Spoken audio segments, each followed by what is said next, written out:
हे लोक त्यांच्या वयाच्या हिशोबाने. तुम्ही फक्त घरच्या एका व्यक्तीचा बघा का एका नोकरी भेटत आणि घरचे 4 भाऊ राहिले तर चौघात झगडा नाही होणार जो नोकरीसाठी पुढे जाईल त्याचा. आणि प्रत्येक घरचे एवढे शिकले पण नाही आहे ना, एकामेकाच्या जीवाच्या मागे येईल. ते तिकडे सरकून नाही थोडीशी सरकून दिलं चालती जमती इकडे आहे खाली भरपूर जागा तिकडे. तुम्हाला सावडीत तिथे बोलले ते जमीन आहे एवढी घ्या ना आमदाराची जमीन आहे तिकडं भरपूर भेटी त्याची घ्या. तिथं वरच्या पट्ट्यावर दिल्लीवाल्याची आहे 250 एकर त्याची घ्या. ज्यांनी कास्तकारी करायची नाही त्याची घ्या ना. ज्याने कास्तकारीच करायची त्याची काम घेऊन राहिले. हे सीधं म्हणणं आहे सर. शासनाने संत्री पाहिजे नाही पिके पाहिजे नाही तर खाणार का लोक काय खाणार ते खात्याच्या पोळ्या खाणार आहे का त्या बोलूच शेती राहणार कुठं टाकणार आहे. तुम्ही पैसा समाधानासोबत हेच करू शकता सर. तुम्ही कसल्या गोष्टीला कॉम्पन्सेशन द्या. फक्त लँडचं द्या, बोरवेल टाकली त्याचं द्या, ड्रिप टाकली त्याचं द्या, झाडं आहे त्याचं द्या, दुधावर कोणते झाडं आहे त्याचं द्या, जर फेन्सिंग केली असेल त्याचं द्या, एखादा मांडव बांधला असेल त्याचं द्या. पण बाकी जे सर्व आलं त्याच्यामध्ये एवढ्या वर्षाची मेहनत आली त्या घरचं एवढं हे झालं त्याचं तुम्ही बोलताय तुमच्या कॉम्पन्सेशन मध्ये.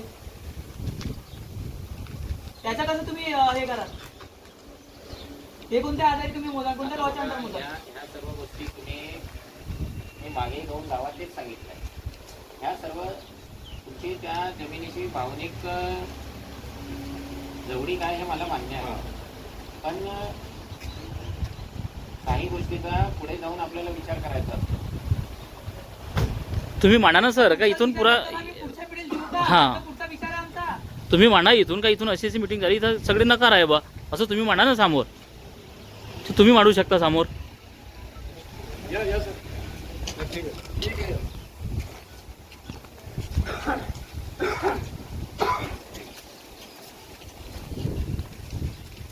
त्यांची पण जमीन आहे मालूची. जमीन आहे आम्हाला शेती करू द्या बस प्रामाणिकपणे आम्ही शेतीशी प्रामाणिक आम्हाला राहतो तसं नको लागले ते आम्हाला करता गोष्टी. आता ह्या गोष्टी ज्याच्यासाठी आम्ही आलो की काही आता आपली फक्त एक इंटरेक्शन आहे, मार्गदर्शन सभा हो बरोबर. आहे. आम्ही ऐकून घेतलेलं आहे, मी नोटही केल्या काही गोष्टी.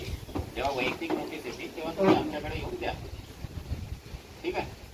आणि हे जे आपण बोलते एक असतं का शेतकरी त्याने केलं राहते प्रॅक्टिकल मध्ये त्याची दिवस गेले राहते.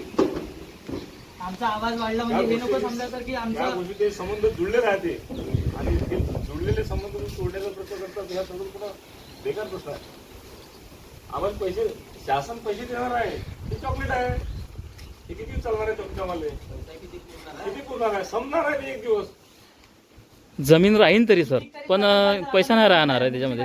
पिक्चर एवढा निघून गेला काय केलं पोट्टा येणं. गुंडेगर्दी घुसले, दारू पिण्यात घुसले, जुवारी धंद्यात घुसले, पुरेचे पुरे पैसे कमवले.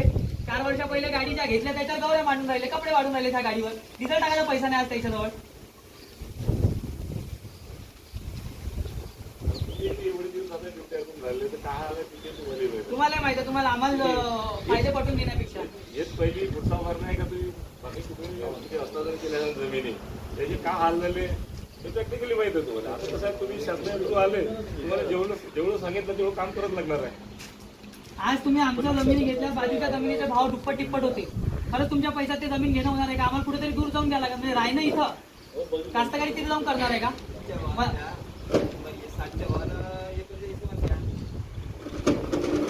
समोरचा पण तो कमी रेटमध्ये भेटणार नाही ना त्याला घ्यायला. तो बी तो रेट ठेवच ना बस. तुम्ही म्हणता सुपीक जमीन आहे, 25-25 ट्रॅक्टर आहे आमच्या गावात. वीजच्या तर वरतच असं सुपीक नाही. मग हे ट्रॅक्टर का पागल आहे काय लोक ट्रॅक्टर घेऊन राहिले. 24 करून राहिले. ट्रॅक्टर आहे आपल्या इकडे.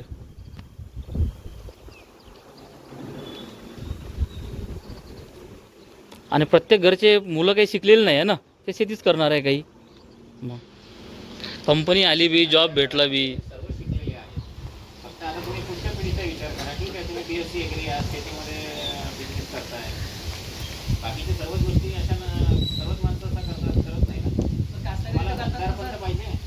रोजगार आहे ना सर. आम्ही तुम्ही आमचा शेतीमध्ये कोणताही करते कोणताही उचलला का टाकला बस तू वडी नाव दाखवते त्याची काय शिक्षण घेऊन जाय तो तेवढं जन्मजातच आहे. फक्त एवढं जागा टेक्निकल राहिलं तर तो आपलं उत्पन्न वाढवत बस. बाकी काम सर्व्हिस करते, पैसा सर्व्हिस कमवते. 2 कमवायचा 4 कमवून थोडं टेक्निकल नॉलेज बस तेवढं. आणि इथे प्रत्येक कास्तकार आहे ना इथं, असं आहेच नाही का कास्तकार नाही आहे बोमचा, प्रत्येक कास्तकार आहे इथं. ही शेती आमची वैवाटीत आहे. आम्ही हे करून राहिलो तर सोडून द्या. बाकी 5 शेती कुठं धोका झाले सर प्रकल्प, कितीतरी प्रकल्प, भंडाऱ्याचा प्रकल्प आहे, कितीतरी मोठे प्रकल्प हल्लेले आहेत, स्थलांतरित झालेले आहे. रामटेकचा प्रकल्प तो थांबलेला आहे. सर्वच ठिकाणी जिथं भूसंपादन होते काही काही असे प्रश्न असतात पण त्याच्यातनं मार्ग काढायचा असतो. सर्वच ठिकाणी अशा परिस्थिती असते पण आपण मार्ग काढतो ना एकत्र बसून. फक्त शेतकऱ्याचा प्रश्न नाही सर, जो मजुरी होऊन राहिला आमच्या शेतात तो का करा. आज तो शेतात येऊन आमच्या सन्मानाचा रोटी कमवतो. उद्या तुम्ही त्याला कोणत्या कामाला लावा, झाडू पोचा. आणि इथच्या लोकांना घेतच नाही खूप दिवसापर्यंत, कारण का त्या गावचे लोक युनियन बनवतात आणि मग काम चुकारी करतात. मग हळूहळू करून ते कंपनीवाले बाहेर काढतात, बाहेर फेकतात. कंपनी पहिले सुरुवातीत घेऊन देतात, मग त्यांचं युनियन बनल्यावर त्यांना बाहेर फेकून टाकतात. आणि मग येते कोण, युपी आणि बिहारचे भैया लोक, ते मग आमच्या बळजबरी करतात आमच्याच गावात येऊन. आणि आम्ही त्याला आमच्या गावात येऊ देऊ का? काहून येऊ देऊ? कारण हमालीची कामं त्याला जास्त जमते आमच्याहून, त्याच्याकडे काहीच नाही आहे. ठीक आहे, मी तुमच्या गोष्टी आता ऐकल्या आहेत, मीही माझ्या गोष्टी सांगितलेल्या आहेत. फक्त जेव्हा तुम्हाला वैयक्तिक नोटीस येईल तेव्हा तुम्ही या सर्व गोष्टी मांडा आणि त्याचे हिअरिंग होईल तेव्हा हिअरिंगच्या दिवशी या. मी प्रत्येकाला एक हिअरिंगची नोटीस सर, शासनाने हे थोडं गलतच काम केलं. जो आमचा कामाचा टाइम आहे तो घेऊन राहिले.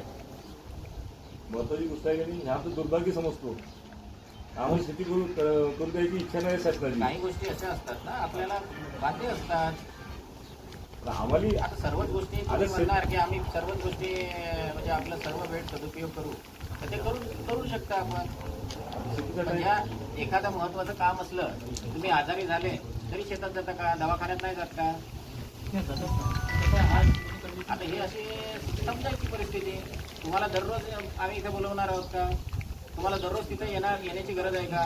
तुम्ही आपला वेळ जास्तीत जास्त शेतीमध्ये मशागतीचे काम करण्यात करा, काही हरकत नाही. पण ज्या दिवशी मी तुम्हाला बोलवीन ना त्या दिवशी फक्त थोड्या वेळासाठी यायचं आहे. सर, ज्याची मेंटॅलिटी बिघडली समजा तो काम करणार का? संजय सांगा बोला, ज्याची मेंटॅलिटी बिघडली त्याची शेती चालली आहे ते बळजबरी सरकार घेणार आहे. डिप्रेशन मध्ये टाकायला कास्तकाराला सिरीची गोष्ट. तुम्ही हिसकून गेला, जर कोणाला काही झालं ना तर पूर्ण जबाबदारी तुमच्यावर येणारच असणार, इतकं लक्षात ठेवता.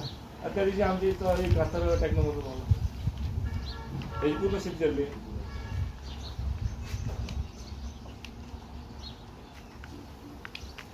आणि त्याची एका पोराचं लग्न व्हायचं आहे. कुठे जाईल तो पोरगी मागायला काय गव्हर्नमेंट नोकरी देताय का सर? इथं पेन्शन भेटणार त्याची नंतर गव्हर्नमेंट नोकरी आहे ना तुमच्या? हर गावामध्ये सर शेती चांगल्या गोष्टी येतात. आपण फक्त मोबदल्याचाच विचार करतो. काही मोबदल्याचा विचार नाही, शेती द्यायची नाही. नाही, ऐका, आपण फक्त ना इथं किती मोबदला भेटणार, वाढवून मिळणार, कमी मिळणार, ही गोष्ट नाही आहे. मोबदल्यासोबत अनेक गोष्टी येतात.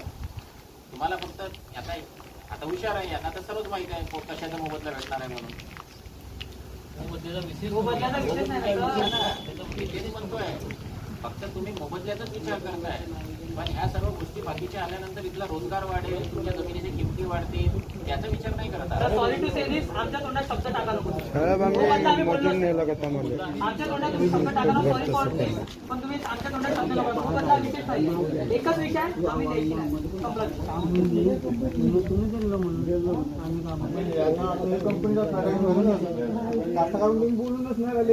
आज ते बिहारची जमीन 1 रुपया लीजवर देता तुम्ही अडाणीले. 1000 एकर, 1100 एकर. म्हणजे आज आमची घेऊन घ्यायची, त्याला 1 रुपया लीजवर द्यायची आमची जमीन.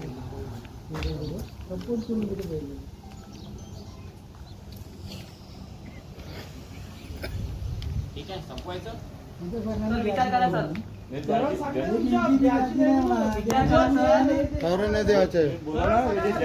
बोला आता आम्ही ह्याच गोष्टी आहे ना, जेव्हा तुम्हाला नोटीस येतील तेव्हा तुम्ही आपल्या रायटिंग मध्ये उत्तर द्या आमच्याकडे. बरोबर शासनाला येतच नाही सर ते जातोच मोर्चा निघाला गावगावला रायटिंग मध्ये कोण देणार